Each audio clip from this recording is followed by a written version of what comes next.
right, let's keep it going. Keep myself focused, get myself back on track. Let's do another one that I have a lot of fun with. We just did a Marvel catch-up one. I would love to get into doing this more often too. I did about 2 of them last year. This is going to be the first one for this year. From the looks of it, I might not be able to fit in more than another one, but I do enjoy doing this. I do appreciate it for what it is, for what it kind of offers, as far as, looking forward to what we have coming up in the TV and movie realm. So let's do a quick trailer rundown. Things that, aren't necessarily within the realm that maybe people are or aren't talking about, and just take a look at what we have to look forward to. It's getting hot out. Summer's right here. We got a lot of good content coming out over the next couple of months, specifically in June and July. They seem to be packed pretty heavily with a lot of good content. So let's get started with one that's sort of a bit obvious for a lot of people. It's just been kind of announced, and of course it's very highly anticipated for a lot of people, not necessarily me. The sequel to Avatar is finally coming out. It's going to be released sometime in December. It is called Avatar: The Way of Water, and I'm probably going to be one of the few people that says that I don't give a shit. I'm going to start off right with that. I do not care about that film at all. I remember it got so much hype for being visually stunning, and granted, it was. From the year that film was released and how visually, good it was, that's one thing, but truthfully, the story is garbage. And it's just redone in so many ways that even if you wrap it up around this really well done, cinematography and the well done CGI and how many years it takes to really get it to look that good, yes, it looks great, but I'm sorry, CGI does not make a movie better. And you know who knew that? You know who learned that the hard way? All those people that made all those horror movies back in the 80s 3D, thinking that that's going to make the movie stand out and make the movie seem better. Friday the 13th in 3D was not good. Jaws in 3D was not good. I don't care what anybody really has to say, but the first Avatar is an overdone story. It's been done a million times. I don't even like to be the person that says that either. It's just, it got so much hype that I sometimes feel like I have to be the one to really bring it down a notch. I'm one to say, even though something can get a lot of hype, or something is overplayed, or stories have been done before, sometimes they haven't been done sort of in that way, and I could find appreciation for it. What I can't find appreciation for is that film literally did 100 things the exact same way of 10 of the movies that had the exact same plot, and none of those films got the amount of hype that this one did. And all of its hype is literally wrapped around its visual complexities that were there. That should not make a film worthwhile. It should not be worthwhile because of the features. We don't go see the MCU movies, and we don't go see Disney films for how high quality Pixar movies come out, or the 3D that Disney has hold of and how good that looks. We go because they're great stories. Those features they give us is also what makes those stories worth it. But if you don't have a good story or a decent enough story to really make it seem like it's worthwhile, then whatever features you wrap it around in, it's trying to spray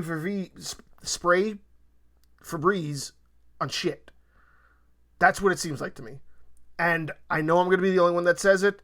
Sorry to all of you really diehard Avatar fans, but that's where I'm going to start this. Probably should have ended it because you'll probably shut the rest of the episode off by now. But I'm just going right out there and saying it. I am a big advocate against Avatar. No other reason except I don't think it deserves all the hype it gets. But I know a lot of people are looking forward to it. It's coming out in December. By all means, you look forward to it. I'm probably not going to watch it. I didn't watch the first one until 3 years after it came out because I just didn't care. It didn't strike me as something I needed to watch right there and then on the spot. So, it is what it is. But let's go on to some things that I actually am looking forward to. The most recent thing that's coming out in a couple of days, actually, Obi-Wan Kenobi. The trailer for that looks really good, and it also is nice to see that they're continuing this kind of branching off of different stories in the Star Wars universe. Really taking stories that we want, things that we want to see, things that we even didn't think we wanted to see. Like, one of my favorite films of the last couple of years for Star Wars, it has to be Rogue One. I thought Rogue One was tremendous, and I still think it is. I still think it holds up as a film that perfectly fits, storytelling-wise, in the middle of what was happening as far as where it takes place, in the middle of A New Hope and after whatever the third episode's name is. I can't remember it off the top of my head, but I don't think that necessarily matters either, because nobody likes the third one. Nobody likes any of the first trilogy, but I digress.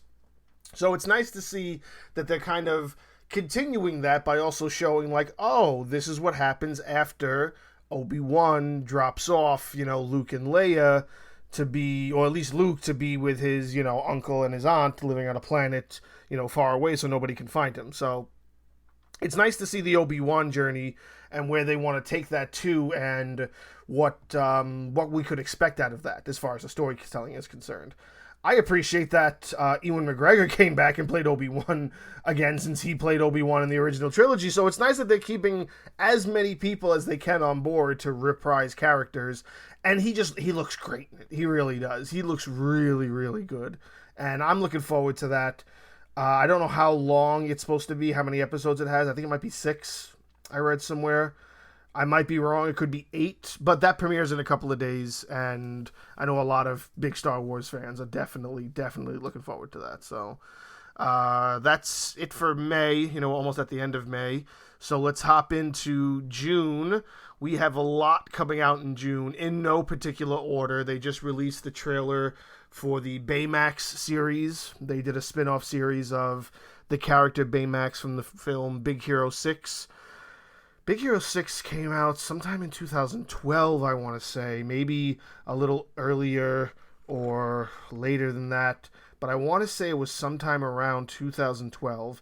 And now we're talking 10 years later, and we're at least 10 years later, depending on how long it really was. And we're finally getting this character kind of based on, one of the primary reasons that makes Big Hero 6 such a great film.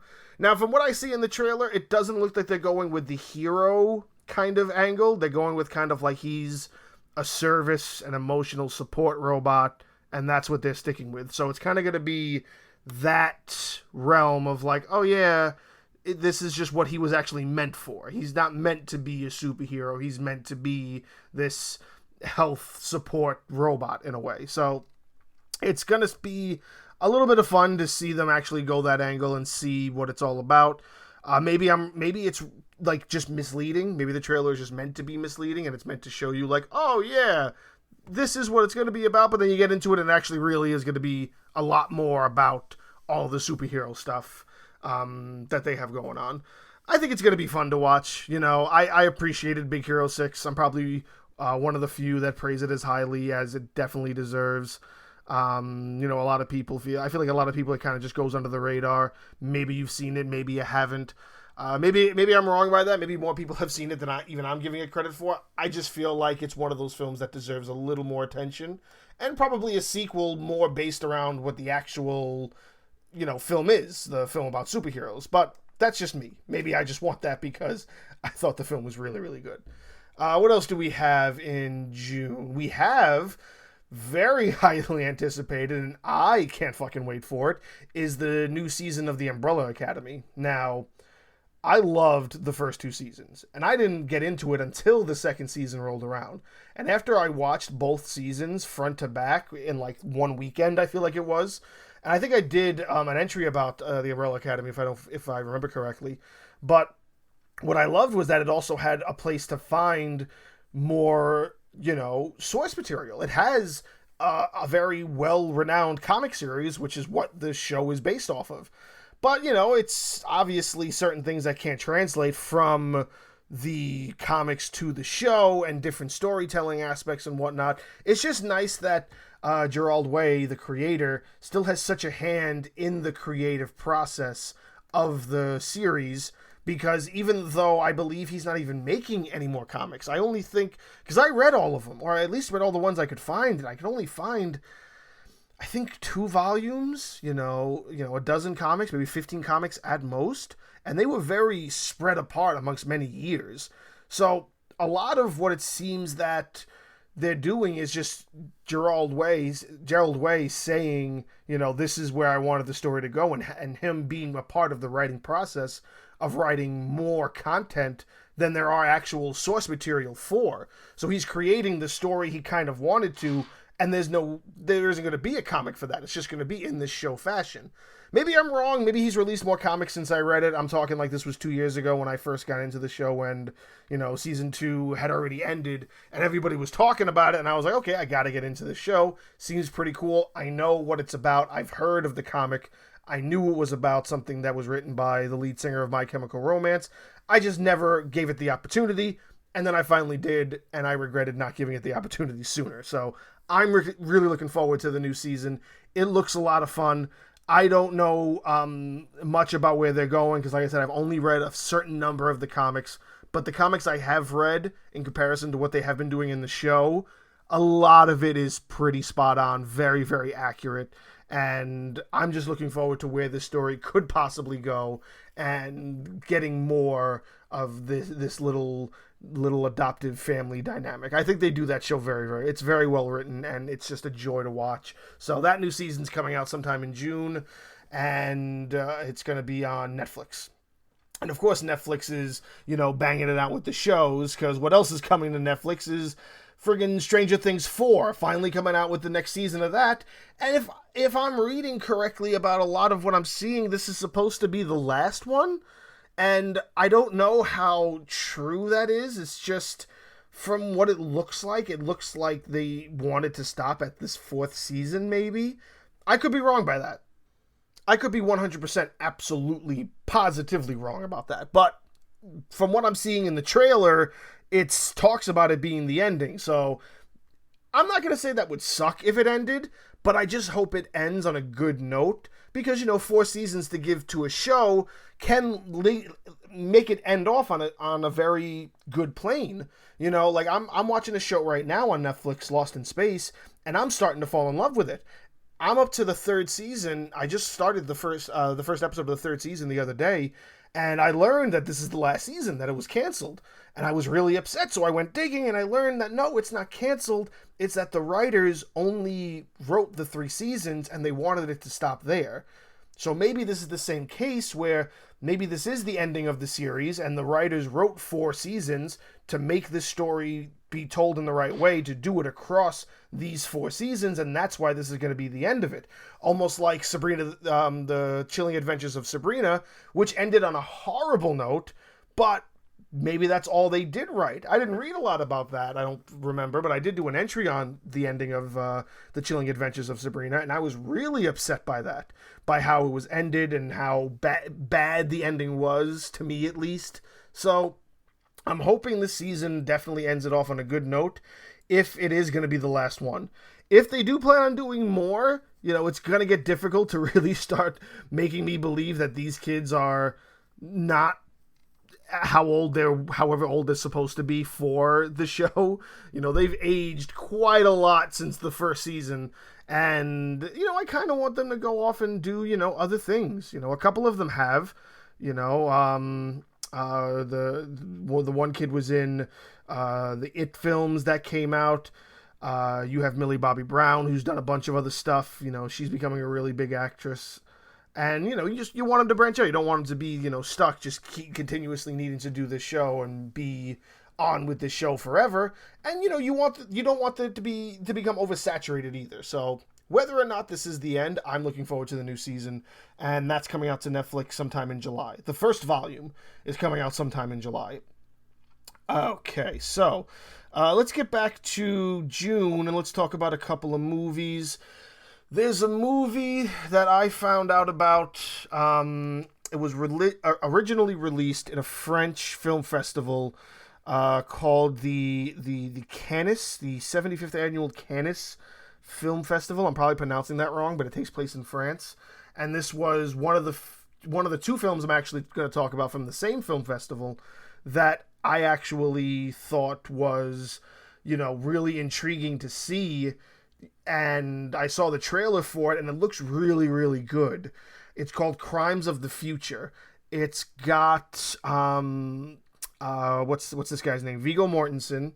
I can't tell you too much about it either, just because it's a very bizarre trailer in a way.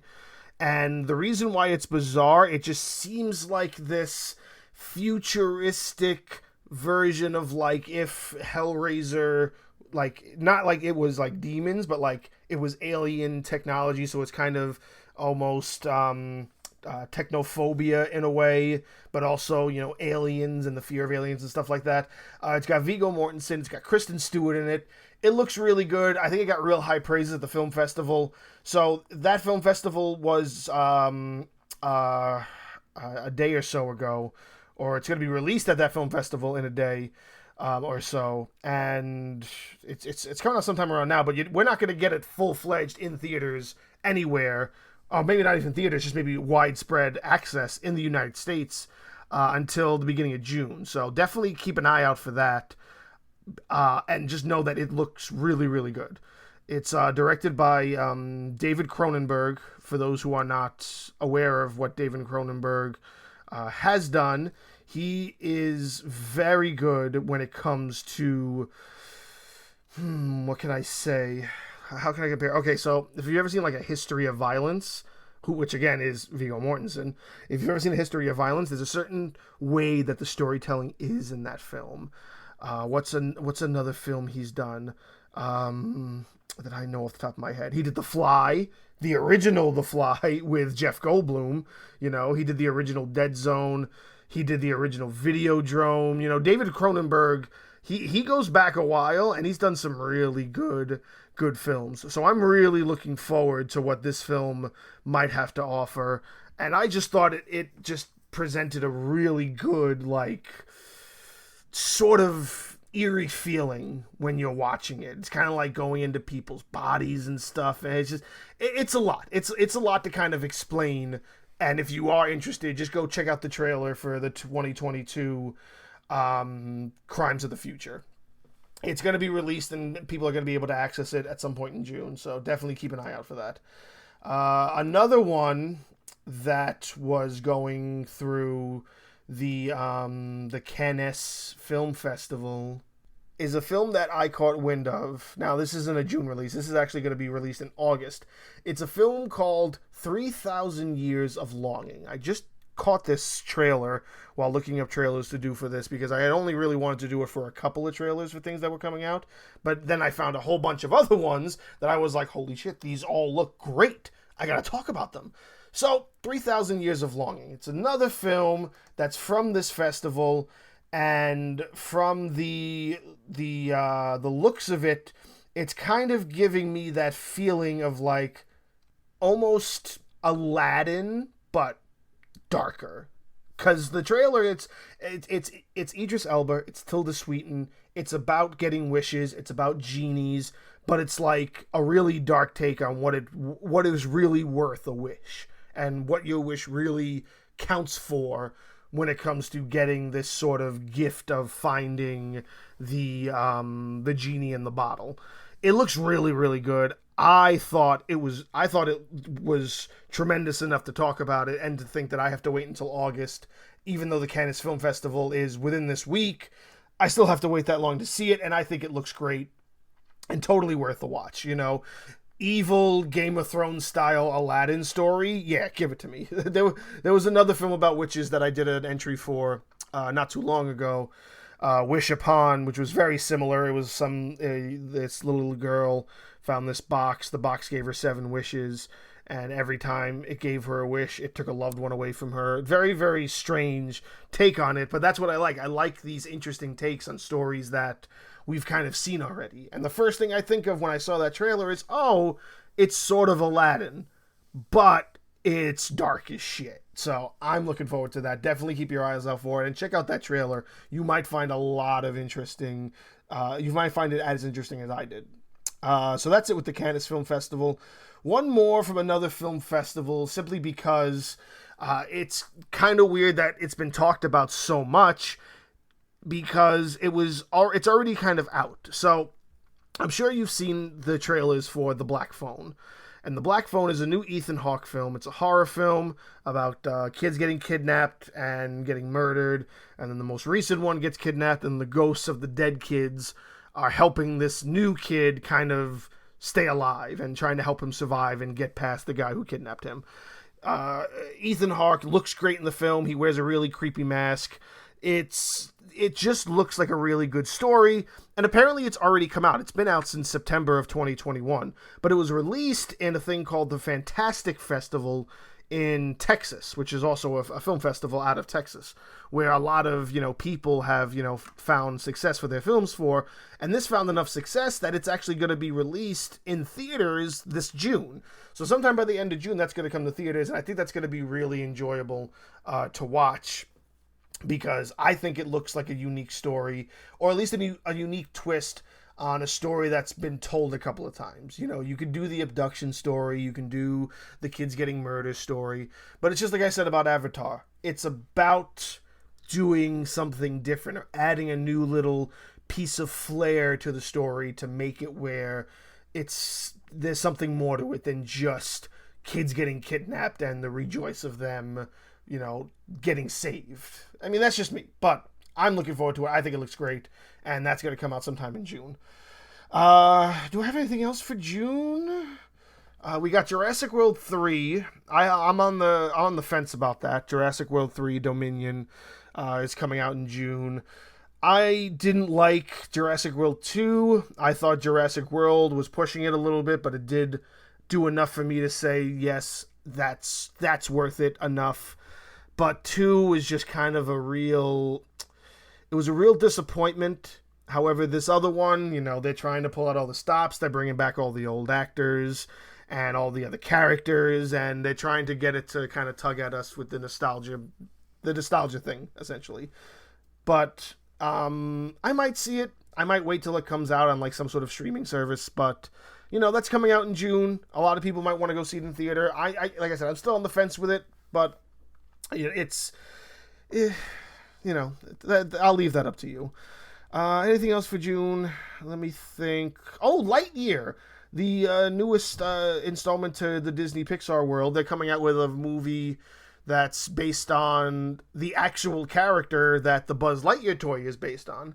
And, I'm interested in that. I think that's a good idea. Same way that they're doing the Obi-Wan Kenobi thing in a way. They're just kind of giving us these stories that we all want. I would also say if you're going to do that, then maybe give Woody one and see if maybe that would be successful. I don't know, maybe like a Pixar Western. Lightyear looks pretty good. I'll probably see it. Again, I might wait until it goes on some sort of streaming service. But yeah, that's going into theaters soon. Sometime in June at least. And yeah, I that's just another one I'm on the fence with. Maybe it's going to be good. Maybe it's going to be fun. I'd rather them, just make more Toy Story, truthfully. But the fourth Toy Story was just so sad. Even the third one was so sad, and just continuing to do that is it's going to be too much on me. So yeah, maybe a Lightyear one is better. And I think that's it for movies in June. The last thing I want to talk about as far as TV shows in June is of course the new season of The Boys. Oh my god, this show is so good, and I just feel it sucks that we have to wait so long to get the next one.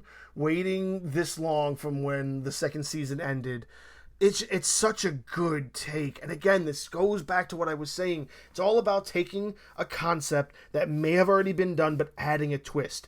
What if you made superheroes assholes and people wanted to kill them? It's just such a good idea, and the show does it so well. It's such good storytelling, to me at least. I think it's great storytelling, and I'm looking forward to the new season.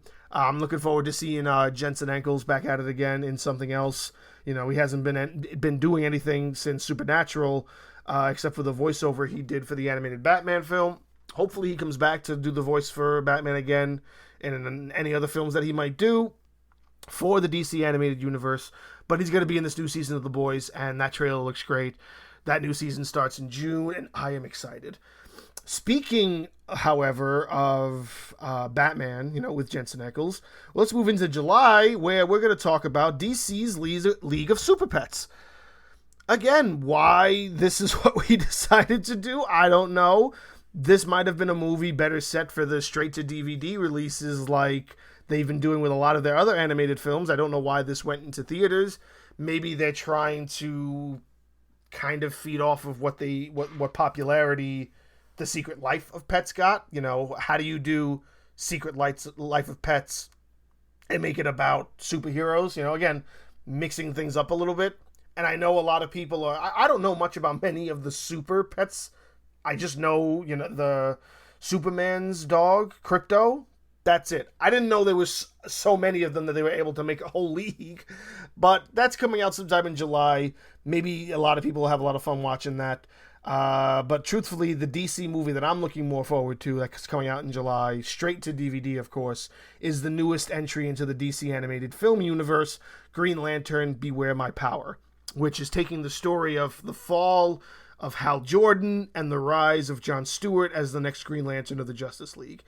I'm looking really forward to what that story is going to offer, because I think the Green Lantern character is such an interesting part of the DC universe that doesn't get enough appreciation. I'm not going to sit here and say that I'm the biggest Green Lantern fan. I don't know everything about Green Lantern. But if you're talking about the superheroes with cool powers, what's cooler than be able to basically make whatever the heck you want and use it as a weapon? I don't know what else really tops that. And truthfully, I think Green Lantern can be done so well. It's nice to see more in the animated film area, but I do think that Green Lantern deserves his own show. And I've said this for years. I think you can give Green Lantern his own show and it would work. Why they never incorporated him in, the Arrowverse is beyond me. Green Lantern, I think, would do tremendous in the Arrowverse, but that's kind of going down the drain. I actually started an entry on that because I started trying to watch it in order, and I got stuck on Legends of Tomorrow, and I'm stuck in the first season, and it's really becoming grueling to watch. Green Lantern would have been a perfect character to kind of add to that universe. But, that's just my opinion. So let's move on. What else do we have in July? We've got, I already talked about Stranger Things that was coming out in July. Oh, also on Netflix in July, we're finally getting the animated Resident Evil series. Not the animated one. No, the animated one just came out. I actually had made that mistake, too, in a previous entry I did when I was talking about the Resident Evil movie that came out at the end of last year. I thought the Resident Evil series that they were working on was an animated one. Apparently, the animated one had already been released earlier that year, and it flew right under my radar. I actually have to do an entry about that, too, because I watched it and I enjoyed it. I enjoy the animated Resident Evil movies usually more than the live action. I do believe the one that came out at the end of last year did the video games justice, and I do know that this new live action series Netflix is pushing isn't connected to that movie. It's kind of its own beast in a way, its own telling of the Resident Evil story, or at least set in the Resident Evil world, and it looks great. The teaser trailer has been released. I don't think I've seen a full trailer yet. I don't know if that's out yet, but I'm very excited about it, and that's coming to Netflix sometime in July, and I can't wait. I love Resident Evil. I love everything about Resident Evil. I own all of the games. I've seen just about as much as I can see of it, except for the very last movie with Mila Jovovich. I have not wanted to put myself through that, I guess I could say. And maybe I should, so I can say that I have watched everything Resident Evil, because I've literally played through every Resident Evil video game. And I mean every single one of them. I played through Dead Aim, I played through Survivor, I even played through the Game Boy one, which I can't remember the name of it, but it was for Game Boy Color, and it was really bad. And I know a lot of you are kind of sitting there going, what? They had a Game Boy Resident Evil? Yes, they had a Game Boy Resident Evil. Look it up. It's bad. So, looking forward to that in July. And that's all I really want to talk about June and July. Here's a couple that are in August. We have Prey, which is apparently a Predator sequel set in the year 1700. and that's going to be a film that's coming out exclusively to Hulu in August. And I love the Predator series too. I think Predator should get more credit. Everybody loves the Alien films and the Xenomorphs and all the stuff that it's attached to that.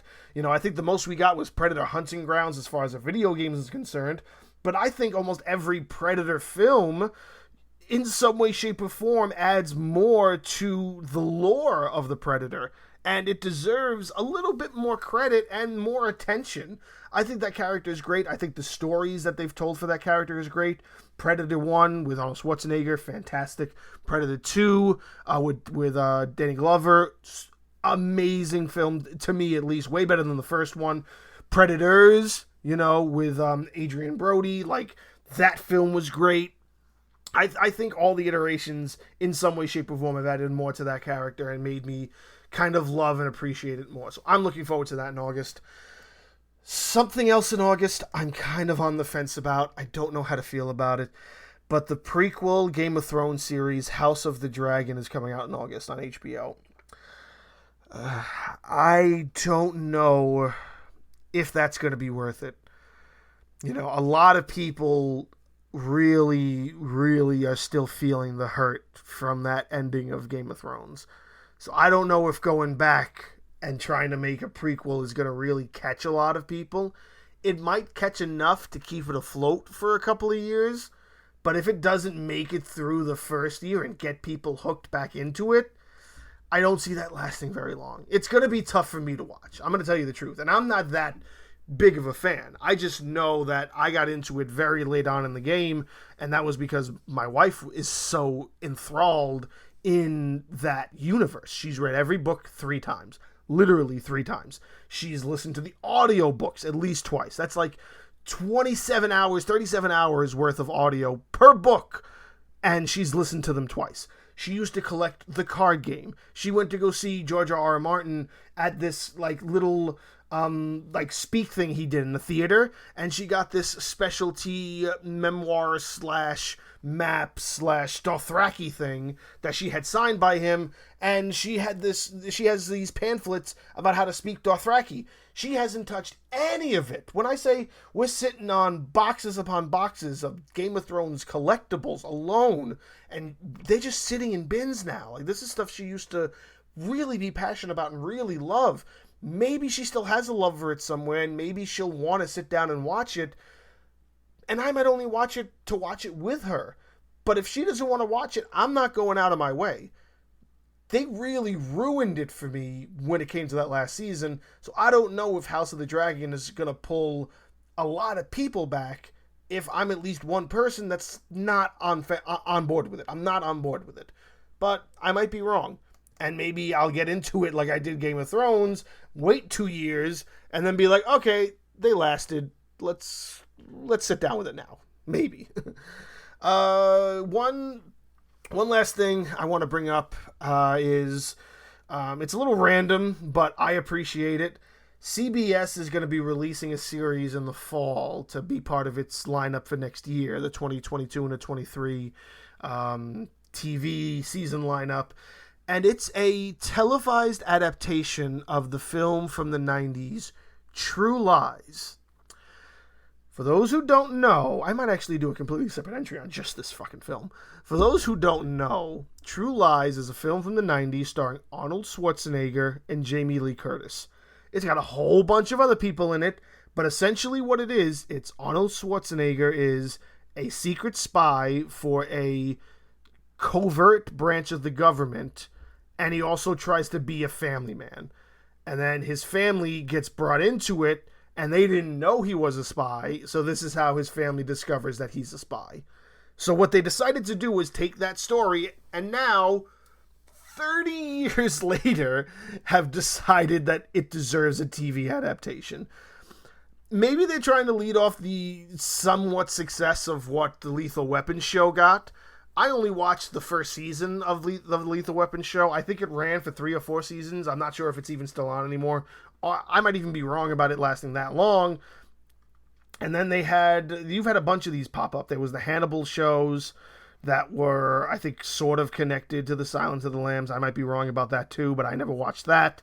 But this idea of taking these old films and turning them into shows and trying to ignite again that nostalgia, like there's a lot of people out there that are probably diehard low-key True Lies fans, because it's a very enjoyable 90s film. It's 90s galore, and it's part of the Arnold Schwarzenegger history, so a lot of people might be interested in watching this to see where they're going to go with it, but it could just be a failed attempt again. But for those who are True Lies fans and didn't know about this, there's a trailer for it out there. It doesn't look too bad. It's got some people I don't recognize in it, so it's not really going to try to drag you in for the actors. It's going to drag you in for the name, and it's truthfully only dragging in the people who were probably in their prepubescent years during the 90s and are now very much older, have access to their TVs and can control all of that, and want to feel a little bit of nostalgia for that story. But there's no Arnold Schwarzenegger as far as I know, so maybe a lot of people won't be as interested in it as I think they are.